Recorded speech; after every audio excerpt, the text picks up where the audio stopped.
Bonsoir à tous. D'abord, je voudrais vous dire juste un mot de bienvenue. Nous sommes réunis, nous vous avons invité pour la deuxième édition de notre ouvrage qui s'appelle L'âge de la multitude, qui est paru il y a 3 ans. C'est-à-dire que moi, je suis retourné dans le secteur privé. Henri a rejoint l'administration. Depuis cette époque-là, on a tous les deux beaucoup sillonné le numérique, un peu sous tous les angles, dans le privé, dans le public, sous l'angle économique, sous l'angle de la société numérique. Et pour cette raison-là, parce que le livre nous semblait avoir toujours une actualité, il nous a semblé opportun de donner suite à la proposition de notre éditeur qui nous a suggéré une deuxième édition dont Henri va vous dire quelques mots. Mais en tout cas, je voulais vous dire merci d'être là. Bienvenue à The Family et simplement quelques mots sur ce qu'est The Family. Donc nous sommes ici dans les locaux d'une société d'investissement qui fait grandir un portefeuille de plusieurs dizaines d'entreprises numériques qui sont pour certaines au tout début de leur existence, pour certaines déjà valorisées à plusieurs dizaines de millions d'euros et en route pour la domination mondiale. Nous l'espérons en tout cas. Bonsoir. C'est un peu comme les concerts uniques de reconstitution de Pink Floyd, vous savez, ça fait 2 ans qu'on n'a pas fait de conférence ensemble. Il s'est passé d'abord que les entreprises, qu'il y a eu pas mal de nouvelles entreprises tu l'as pas mis dans les slides, qui d'un certain point de vue confirment ce qu'on racontait. Yo, Tinder, Snapchat, etc. Donc les thèses sont bien robustes. Ensuite, il se passe que l'économie numérique, elle a vraiment continué son accélération ultra rapide. Et le livre, on l'a écrit en 2011. On a du mal à se rappeler, par exemple, qu'en 2011, l'iPhone, il avait 4 ans. Aujourd'hui, il a 8 ans. Et non seulement il est dans beaucoup de poches, mais je ne sais pas si vous réalisez tous que presque tout ce dont on nous parle sur l'Internet des objets, sur Netatmo, sur Parrot, etc., c'est parce que vous avez une interface iPhone dans la poche, il y a une économie entière qui est née. Et donc on s'est pris au jeu.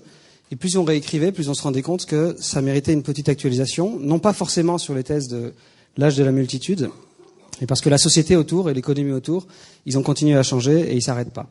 Et très très vite, le premier de ces changements, c'est cette slide-là, c'est l'accélération du succès de ces entreprises dont on parlait, dont certaines deviennent embêtantes, donc certaines deviennent des monopoles extrêmement encombrants, dont il faut réfléchir autrement. Et le deuxième changement, et peut-être le plus important, c'est la société française elle-même. C'est-à-dire, somme toute, 2011, tu vas y revenir aussi, donc je fais pas long, il y a encore pas mal de gens qui pensent que les startups, c'est des gadgets. On a des grandes entreprises industrielles, ici j'ai mis Guillaume Pépi, mais qui ont des stratégies numériques, qui ont compris pas mal de choses, là où elles se posent. On a des ministres et plusieurs qui sont en charge de ces questions et qui travaillent ardemment. On a des startups comme Blablacar ou comme Zigfox, etc., qui font des levées de fonds qui étaient inimaginables il y a 4 ans. Et la société française a compris, je crois, qu'il y a une rupture inéluctable. Avec peut-être un souci, mais on y reviendra, c'est que du coup, ça a contrasté aussi et profondément la perception du numérique, ce qui était vu un peu comme un gadget marginal. Vous avez une partie de la société française qui lève ses fonds à Londres ou à New York, qui fait des produits nativement en anglais. Il y en a un dans la salle dont l'équipe, dès qu'ils étaient 4, ils ont essayé de parler entre eux en anglais parce qu'ils voulaient être sûrs de pouvoir recruter n'importe qui du monde entier, quel que soit son talent et son origine. Il y a une partie de la société française qui a basculé et qui est très à l'aise dans ce monde-là. Et puis il y a une partie française qui s'inquiète de plus en plus et on y reviendra aussi. On a, donc parmi toutes ces confusions et ces erreurs, il y en a 3 qui nous semblent persistantes, toujours d'actualité. La première confusion, c'est la confusion de l'économie numérique avec les startups. Il fut une époque, c'était les années 90, où lorsqu'on se penchait sur le sujet de l'économie numérique, on voyait un certain nombre d'entreprises, de start-up qui étaient toutes sur la même ligne, toutes dans leur garage, comme ce garage légendaire dans lequel Steve Jobs et Steve Wozniak ont assemblé les premiers Apple.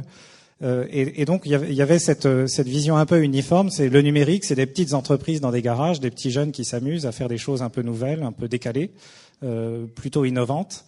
Mais ça paraissait globalement dérisoire, c'est-à-dire on voyait pas le rapport entre ces petites activités ludiques et puis la réalité de la puissance industrielle qui se concentrait dans les grandes organisations traditionnelles. Et cette confusion, malheureusement, elle persiste. Pendant que les décideurs dans ce pays, dans le secteur public comme dans le secteur privé, sont restés bloqués à cette idée erronée selon laquelle l'économie numérique, ce n'est que des start-up, certaines de ces start-up, plutôt américaines, ont grandi jusqu'à devenir les plus grandes entreprises du monde, en termes de valorisation boursière du moins. Et aujourd'hui, et je peux vous en parler parce que ici c'est notre lot quotidien à The Family, lorsqu'on va au-devant de grands patrons, de ministres, de hauts fonctionnaires pour leur parler du numérique, une réaction bienveillante mais complètement à côté de la plaque, et de les alerter sur le fait que non, certains de ces petits jeunes, si du moins on leur en donnait les moyens, feraient grandir des entreprises qui deviendraient parmi les plus grandes entreprises du monde et qui nous permettraient de tenir notre rang en tant que pays développé. Donc cette confusion avec les startups, elle est compliquée à gérer parce que les startups, c'est très important, c'est une sorte de matière première, de matériaux, de terreau sur lequel l'économie numérique grandit, et certaines de ces startups sortent du lot pour devenir des très grandes entreprises. Mais le problème des startups, c'est que ça crée une distorsion de perception, c'est que ça a l'air dérisoire et sans importance. La deuxième confusion, c'est la confusion avec l'immatériel. Alors il y a quelques années, en 2009-2010, j'ai tenu la plume, j'étais co-rapporteur avec Constance Rivière pour une commission qui s'appelait la commission création et Internet, où 3 personnalités, Patrick Zelnick, Jacques Toubon et Guillaume Cerruti, avaient été mandatés, le ministre de la Culture de l'époque, pour réfléchir à l'avenir des filières culturelles en ligne. Et à cette époque-là, on avait le sentiment, un peu grisant, de travailler sur l'économie numérique dans son ensemble. Le numérique, c'est la musique, la pub, peut-être un jour l'édition, la vidéo, le cinéma, l'audiovisuel évidemment, et puis un peu la vente à distance, voilà, où on répliquait un modèle mature, bien maîtrisé, la vente par correspondance, avec un nouveau canal de communication et de distribution. Et puis on se disait globalement, ça s'arrête là. Quand ils l'ont lu, il se trouve que nous on l'a lu après avoir écrit le livre. Mais ça s'appelait Pourquoi le logiciel dévore le monde. Et c'est Marc Andreessen qui avait écrit ça dans le Wall Street Journal. Et il disait voilà, d'une certaine manière, vous n'avez encore rien vu.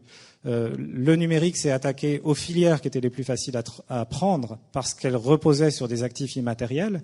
Mais lorsque la conquête de ces filières-là sera achevée, les entrepreneurs de l'économie numérique, les start-up animés par l'esprit de la Silicon Valley, vont s'attaquer à des filières plus difficiles, plus tangibles, et commencer à se pencher sur la santé, l'éducation, la finance, l'agriculture, l'énergie. Et ce qui est frappant, c'est que à l'époque, on était en 2009. Quand on a écrit le livre, on était en 2012. On voyait les premiers signes de ça. Aujourd'hui, ça paraît évident à la plupart des gens qui s'intéressent au numérique que le numérique est partout et dans toutes les filières et qu'à terme, c'est toute notre économie qui deviendra numérique. Mais lorsqu'on monte dans les hautes sphères et qu'on s'adresse aux décideurs, on rencontre encore trop de gens qui restent prisonniers de cette confusion. Le numérique, c'est la culture. Le numérique, c'est la publicité. Et il y a des activités plus sérieuses, plus tangibles qui, elles, restent en marge de ça.